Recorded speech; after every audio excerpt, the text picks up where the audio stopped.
Hey guys, what's up? This is Todd Hazelton from Techno Buffalo. Today I want to show you a difference between the Galaxy S4 and the Galaxy S4 Active. Normally John would do this, but he's in Hawaii, so you get me. You can see the two devices are fairly similar in shape and size. The Galaxy S4 Active is slightly thicker, though not much so. And the screens are the same size. You've got a 5-inch 1080p on both, 1920 by 1080. Though on the right, we've got an LCD, it's a TFT LCD display. On the left, of course, you've got the HD Super AMOLED from Samsung. You can see the colors are slightly different. This seems to be sort of the colors pop a bit more on the S4 than they do on the Active, although I still find this super clear and really beautiful to look at. In any case, let's move around the device. You've got the volume controls on the left in the same spot.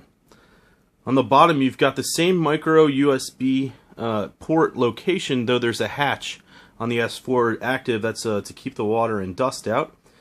You've got the power button in the same spot, though this has sort of a little etching on it. And up top, the 3.5mm headphone jack. And notice the Active also has the IR blaster right there. So we'll go to the Active. You can see it's got this nice finish. It actually kind of a little reflective. I love the blue color, and we'll pop this off because I want to show you. In the back, still got, this is actually an 8-megapixel camera, I should say, versus the 13-megapixel on the Galaxy S4 here. I'll wipe it off. The fingerprints are wild on it. So 13 megapixel on this, 8 megapixel on the Active. See, we still have a micro SIM card slot as well as micro SD card slot. It comes with 16 gigs on board, so I added my own 64 there.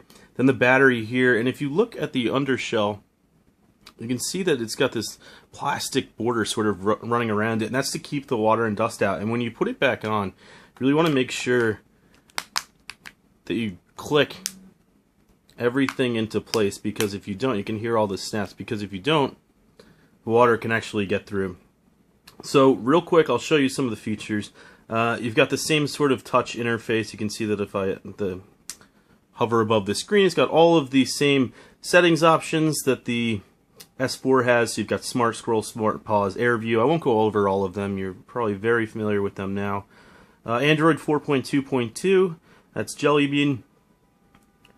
And I'll bring up the camera interface just so you can see it, because there's one difference. Okay, we've got the camera up, and you'll see that there's still the same different various settings, though in this one, and you might have just seen it, there's an aqua mode. Now see, you'll be able to touch the screen underwater.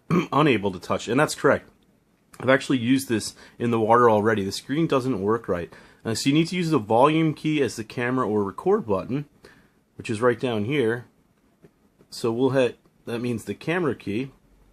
It reminds us again to make sure that the cover is closed, the USB cover, because it could ruin the phone.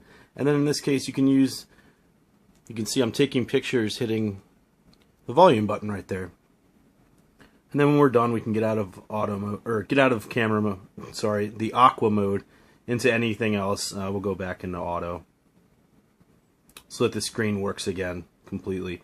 So for example, I want to show you what happens when you don't get water. Now double check your USB port. We'll make sure that everything's closed up here, and good thing I did check that, because it might not be.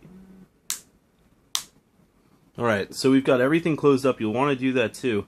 Otherwise you're going to get wet. And we'll drop it in, just pop on the screen so you can see. There you go, we've got the phone sort of sitting in water here. And for demo purposes, I'll just show you. We'll clean up my table later. But you can pour water all over the device, and it'll work perfectly fine. Just shake it off, and you're good to go again. Again, when it's underwater, it doesn't work appropriately, and that goes for in the rain too. I actually was using this in the rain the other day, and it just doesn't work. The screen won't work properly, so you still need to wipe it off in order to get your functionality back. Anyway, that's a quick look comparing the two devices. I've got some water on the S4, but that's okay. You got the Active on the left, Galaxy S4, both on AT&T, both $199.99, and available now. This is Todd Hazelton with Techno Buffalo.